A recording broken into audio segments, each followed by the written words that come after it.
Break के बाद आपका स्वागत है। राजस्थान हरियाणा के बाद दिल्ली और दिल्ली के बाद उत्तर प्रदेश, हर जगह से घटनाएं सामने आ रही हैं चोटी कटने की। अब महिलाओं को डर लगता है, अकेले बाहर नहीं निकलती, रात में सोती हैं तो चाहती हैं अगल बगल कोई मौजूद रहे, क्योंकि अकेले अगर होंगी तो चोटी कट जाएगी, इस बात का कहीं ना कहीं डर है और ये दिखाई पड़ रहा है। इटावा से हमारे साथ एक कॉलर जुड़ रहे हैं। सर, आपका सवाल क्या है?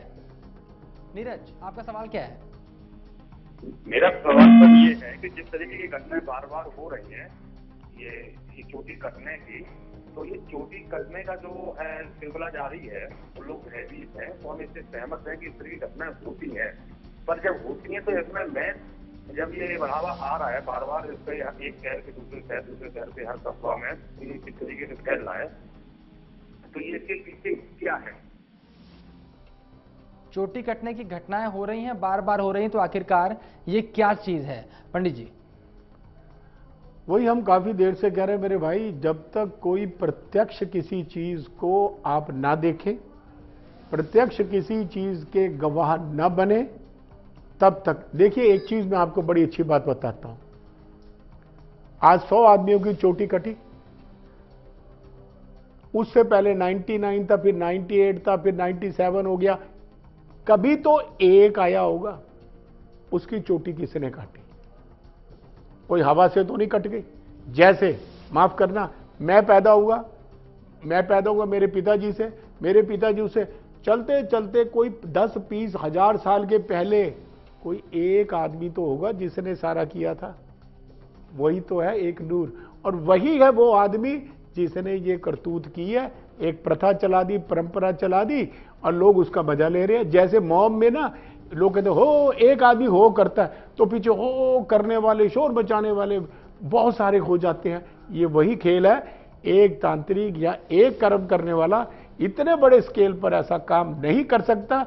इसलिए निश्चिंत रहें, अपने घरों में निश्चिंत होकर बैठे। हाँ, अपने दरवाजों को देखभाल करें, किसी अनजान आदमी को अंदर आने ना दें, ताकि कोई आपकी शराफत का नाजायज फायदा ना उठा ले। बिल्कुल, अफवाहें फैलती हैं और इस तरह से फैलती हैं कि बड़ा बड़ा रूप ले लेती हैं। इससे पहले मंकी मैन को हम देख चुके हैं, काले बंदर को भी हम देख चुके हैं, और इसके अलावा भी तमाम जगहों से हमारे पास इस तरह की खबरें आती रहती है। रोहतक से इस वक्त हमारे साथ कॉलर जुड़ रहे हैं, आपका सवाल क्या है? मेरा सवाल ये है कि चोटी जो कट रही है लगातार कटती जा रही है और दायरा बढ़ता जा रहा था, पहले राजस्थान, उत्तर प्रदेश, हरियाणा, आखिर ऐसा हो क्यों रहा है?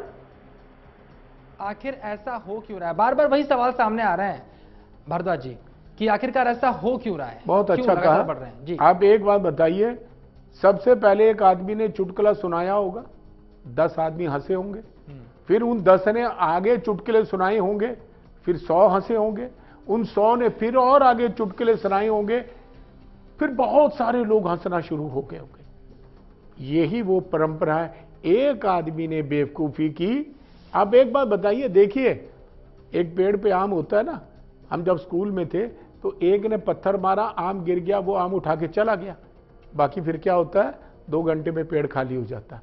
बाकी कहते हैं यार इसने मजा लिया, हम क्यों ना ले। तो ये मजा लेने की हिंदुस्तानी एक प्रथा, हिंदुस्तान में नहीं, विदेशों में भी, हर जगह। तो ये लोग मजा ले रहे हैं हमारी शराफत का, हमारी इंसानियत का। आप एक आदमी को ले आओ जो कहे मैंने चोटी कटती देखी थी। मुझे एक बार बताइए, मर्डर होते हैं, लोग एक्सीडेंट होते हैं, कैमरे लगे हुए, सब रिकॉर्ड हो जाता है ना। तो चोटी कटने वाला, बंदर आने वाला, त्रिशूल वाला बाबा, कोई नहीं दिखता किसी को। मैं सिर्फ इस चोटी की घटना का बारे में बोल रहा हूं, धर्म के बारे में नहीं कह रहा। ये चोटी की घटना से बेटा घबराओ मत, परेशान मत हो, अपने घर की सुरक्षा और अपने बच्चों की सुरक्षा। बिल्कुल। इस बीच फतेहाबाद से भी एक खबर आई थी, जहां पर एक महिला ने खुद ही चोटी काट ली थी, और कई इलाकों से यह भी खबर मिल रही है कि महिलाएं अब चोटी काट रही हैं अपनी, और इस लालच में काटने की हो सकता है कि चोटी कटने वालों के लिए मुआवजे का ऐलान हो जाए। बहुत प्रथा चल रही है हमारे यहाँ, अलग अलग राज्यों में कुछ भी होता है मुआवजा मिल जाता है, तो मुआवजे के लालच में भी कई जगहों से चोटी काटने की खबर आई थी। सतनाम सिंह जी, ये चीजें अगर लगातार बढ़ती जा रही तो इस पर आप क्या कहेंगे?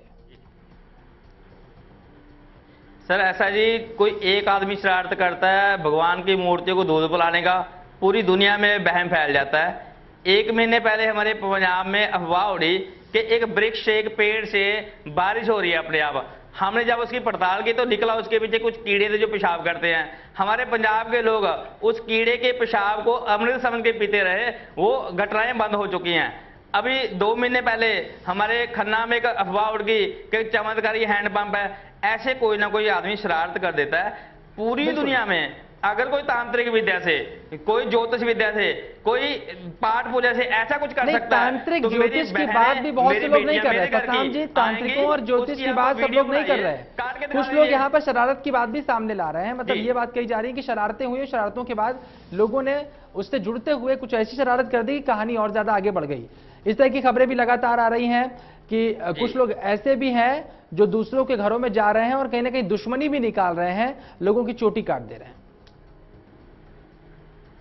ऐसा होता है जी। हमारे पंजाब में ऐसा काले कच्छे के दौर में हुआ कि काले कच्छे वाले आ गए, हमने पूरी रात गांव में पहरा लगाया। ऐसी अफवाहें उड़ती हैं, लोग शरारतें करते हैं। और कुछ ढोंगी लोग हैं जो भूत प्रेत का ड्रामा देके लूट करना चाहते हैं, पाठ पूजा के नाम पे पैसे कमाना चाहते हैं और वो कमा भी रहे हैं। हवन स्टार्ट हो गए हैं, पाठ पूजा स्टार्ट हो गई है। ये हमारे पंजाब हरियाणा में भी स्टार्ट हो चुका है। ये चालाक लोग ऐसी अफवाहों को बढ़ाना चाहते हैं और जानबूझ के भी 1-2 चोटी काट के ऐसी अफवाहें उड़ा देंगे। उनके लिए धंधा है, ये सीजन है उनके लिए। बिल्कुल। इस सवाल में भारद्वाज जी आपसे भी करना चाहूंगा कि बहुत कम लोग, इस तरह आप भी बार बार कहते हैं कि अगर जानकार है तो वो इस तरह के काम नहीं करेगा, लेकिन जानकार बनकर लोगों को बेवकूफ बनाकर, लोग आध्यात्म की बातें करके, तंत्र की बातें कर भी लोगों को बेवकूफ बनाते हैं। तो ऐसे लोग से कैसे बचा जाए, उनकी पहचान कैसे हो?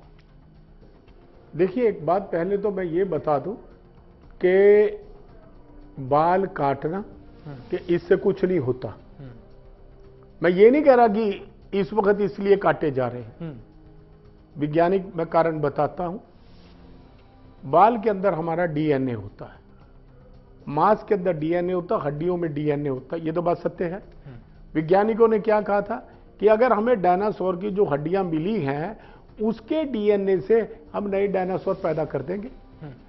एक आदमी की समाधि से उसका डीएनए लेकर जो नेता जमीन में दबे, कई नेता पैदा हो सकते। ये बात सत्य है, ये विज्ञान भी मानता है। इसका मतलब है कि हमारे शरीर का वो जीवाणु जो कभी नहीं मरता, चाहे आग से जलाओ चाहे कहीं से जलाओ, आप बात को बड़े गौर से समझो। जी। वैज्ञानिक उसको कहते हैं कि हम इसको जिंदा कर लेंगे। इसका मतलब वो मरा नहीं है। और हमारी गीता क्या कहती है? आत्मा न मरती है, न जलती है, न सुकड़ती है, न भीगती है। बिल्कुल। और अजर अमर है। एक चीज बिल्कुल। ये तो मैं आपके फिर आ रहा हूं भारद्वाज जी। एक कॉलर हमारे साथ जुड़े हुए हैं, विक्रम कुमार अबोहर से। विक्रम जी, आपका सवाल क्या है? हेलो जी विक्रम जी, आपको सुन सकता हूं। सवाल क्या है? सर मेरा सवाल यही है। सर सुन पा रहे हो मेरे को? जी बिल्कुल बिल्कुल, पूछिए। सर मेरा यही सवाल है, ये जो अफवाहें होती हैं किसी भी तरह की, जैसे चोटी काटने वाली है, जो भी है, भूत प्रेत, जो भी ये अफवाहें होती है, घटनाएं होती हैं, वो गरीब लोगों में ही क्यों होती है? कभी ये सुनने में नहीं आया ये करोड़पति अरबपति लोग जो अमीर लोग हैं उनमें क्यों नहीं होती है? बिल्कुल, एक बड़ा अच्छा सवाल है। ये बात देखी गई है भारद्वाज जी कि ये पूरे मामले जो आ रहे हैं ग्रामीण इलाकों से आ रहे हैं और बहुत ज्यादा हाई प्रोफाइल फैमिली अब तक शिकायत नहीं करती कि उसकी चोटी कट गई। देखिए, मैं आपको एक बात बताऊं, जैसा भी इन्होंने कहा, ढोंग, झूठ, पाखंड गरीबों में नहीं अमीरों में भी होता है। मेरा संपर्क बहुत बड़े बड़े लोगों से भी होता है और बिल्कुल जो दरिद्र अवस्था में रह रहे मैं उनसे भी मिलता हूं। ढोंग करने वालों की कहीं कमी नहीं है। आपने सड़क पे नहीं देखा वो ड्रामा कर रहे होते रोड पे, यूं कर रहे, यूं कर रहे, मैंने खाना, मैं भूखा हूं, बोल नहीं रहा, गूंगा है। जब वो गाड़ियां निकल जाती है वो आराम से जा रहा होता है। इसी तरह का लोगों को बरगलाने के लिए, लोगों का नाजायज फायदा उठाने के लिए ये जो चोटी का नया किस्सा शुरू हुआ, ये पाखंड है। इससे डरो मत मेरे भैया, और अपने घर की और अपने बच्चों की सुरक्षा करो। जाहिर सी बात है, पाखंड से डरने की जरूरत नहीं है, लेकिन सतर्क रहने की जरूरत जरूर है, क्योंकि चोटी काटने के नाम से कोई आपको नुकसान भी पहुंचा सकता है, क्योंकि शरारती तरह से यहां पर इस वक्त बहुत एक्टिव दिखाई पड़ रहा है। छोटे से ब्रेक का, जल्द हाजिर होते हैं, चर्चा लगातार हमारी जारी है।